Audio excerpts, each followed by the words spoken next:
आदाब सलाम, मैं हूं चांद हसन और आप सबका स्वागत है भारतीय नेटवर्क में।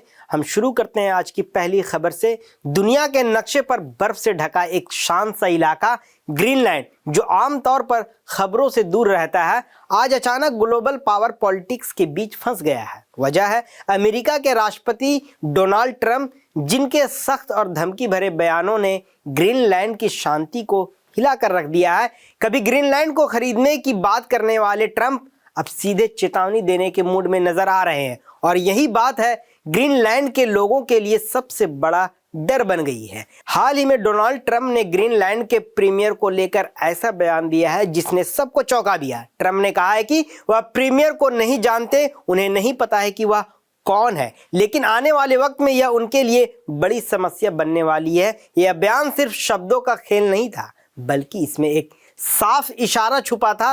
दुनिया को वेनेजुएला की याद आ गई, जहां ट्रंप प्रशासन ने राष्ट्रपति निकोलस मदुरो के खिलाफ बेहद आक्रामक रुख अपनाया था। यही वजह है कि ग्रीनलैंड इस चेतावनी को हल्के में नहीं ले रहा है। ग्रीनलैंड के प्रधानमंत्री, जिन्हें वहां प्रीमियर कहा जाता है, जेन्स फ्रेडरिक निल्सन है। उन्होंने मंगलवार को बेहद साफ और दो टूक शब्दों में कहा था कि ग्रीनलैंड बिकाऊ नहीं है और न ही वह किसी दूसरे देश के दबाव में आने वाला है। निल्सन ने कहा कि ग्रीनलैंड के लोग ना तो अमेरिकी बनना चाहते हैं और ना ही डेनिश, बल्कि वे अपनी अलग पहचान के साथ ग्रीनलैंड बनकर रहना चाहते हैं। उनका कहना था कि ग्रीनलैंड का भविष्य सिर्फ और सिर्फ ग्रीनलैंड के लोग तय करेंगे। निल्सन का यह बयान सीधे तौर पर अमेरिकी दखल को नकारता है, लेकिन ट्रंप की प्रतिक्रिया ने माहौल को और तनावपूर्ण बना दिया। ट्रंप ने निल्सन की बातों को उनकी समस्या बताया और असहमति जताते हुए यह साफ कर दिया कि अमेरिका इस मुद्दे को छोड़ने वाला नहीं है। इसी के बाद ग्रीनलैंड में डर का माहौल बनने लगा है और आम लोगों के बीच बेचैनी बढ़ती जा रही है। इस डर की पुष्टि खुद ग्रीनलैंड सरकार के एक मंत्री ने की। न्यूज एजेंसी रॉयटर्स के मुताबिक ग्रीनलैंड के खनिज संसाधन मंत्री नाजा एथानिएल्सन ने लंदन में एक प्रेस कॉन्फ्रेंस के दौरान कहा कि ट्रंप की धमकियों के बाद ग्रीनलैंड के लोगों के रातों की नींद उड़ गई है। लोगों को डर है कि कहीं उनका देश भी किसी बड़े शक्ति संघर्ष का मैदान न बन जाए। ग्रीनलैंड भले ही दूर और बर्फ से ढका इलाका हो, लेकिन इसकी अहमियत बहुत बड़ी है। यह डेनमार्क साम्राज्य का एक स्वायत्त क्षेत्र है और कानूनी तौर पर ग्रीनलैंड के लोग डेनमार्क के नागरिक माने जाते हैं। इसके बावजूद ग्रीनलैंड की भौगोलिक स्थिति और वहां मौजूद खनिज संसाधन इसे सुपर पावर देशों के लिए बेहद आकर्षक बनाते हैं। डोनाल्ड ट्रंप कई बार कह चुके हैं कि अमेरिका को ग्रीनलैंड पर इसलिए नियंत्रण चाहिए ताकि रूस और चीन को अटलांटिक क्षेत्र में मजबूत होने से रोका जा सके। ट्रंप का दावा है कि अगर अमेरिका ने समय रहते कदम नहीं उठाया तो यह इलाका रणनीतिक रूप से अमेरिका के हाथ से निकल सकता है। इसी सोच ने ग्रीनलैंड को आज एक बड़े अंतर्राष्ट्रीय तनाव के केंद्र में ला खड़ा किया है। अब सबकी नजरें डेनमार्क और अमेरिका के बीच होने वाली अहम बातचीत पर टिकी है। आने वाले दिन यह तय करेंगे कि ग्रीनलैंड अपनी शांति बचा पाएगा या फिर वह भी बड़ी ताकतों की जंग का नया मोर्चा बन जाएगा। बर्फ से ढका यह शांत द्वीप अब सिर्फ एक इलाका नहीं, बल्कि दुनिया की राजनीति का अगला बड़ा सवाल बन चुका है। अब बढ़ते हैं अगली खबर की ओर। जकरबर्ग का टूटा सपना, फेसबुक को मेटा बनाने वाली 1000 लोगों की टीम को किया फायर। कुछ साल पहले मार्क जकरबर्ग ने दुनिया को चौंका दिया था। फेसबुक का नाम बदलकर मेटा कर दिया गया और ऐलान हुआ कि अब इंटरनेट की अगली दुनिया मेटावर्स होगी, यानी वर्चुअल अवतार, डिजिटल दुनिया और एक बिल्कुल नया भविष्य दिखाया गया। मेटा ने इस सपने पर अरबों डॉलर झोंक दिए और हजारों इंजीनियरों की एक बड़ी टीम खड़ी कर दी, लेकिन अब वही सपना टूटता हुआ दिखाई दे रहा है। 2026 की शुरुआत में मेटा ने बड़ा फैसला लेते हुए अपने रियलिटी लैब्स डिवीजन से 1000 से ज्यादा कर्मचारियों को बाहर का रास्ता दिखा दिया।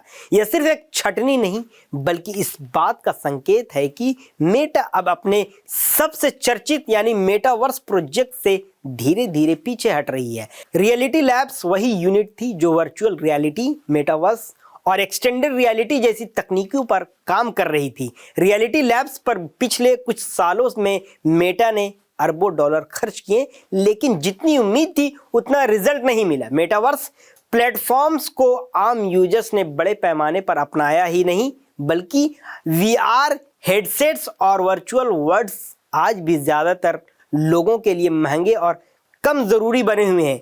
इसी वजह से रियलिटी लैब्स लगातार घाटे में जा रहा था और कंपनी पर दबाव बढ़ता चला गया।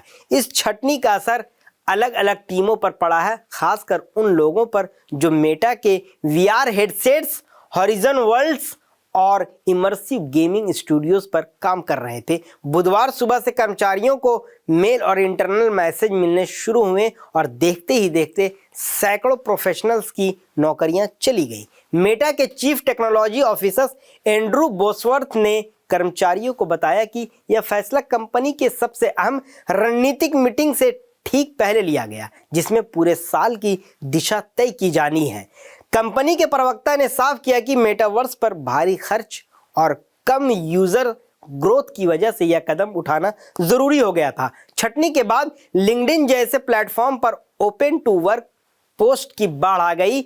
मेटा के पूर्व कर्मचारी अपने प्रोफाइल पर नए मौके ढूंढते नजर आ रहे हैं। इससे साफ दिखता है कि यह सिर्फ एक कंपनी की कहानी नहीं, बल्कि पूरे टेक सेक्टर में बदलाव की लहर चल रही है, जहां कंपनियां अब उन प्रोजेक्ट्स में दूरी बना रही है जो जल्दी मुनाफा नहीं दे पा रहे हैं।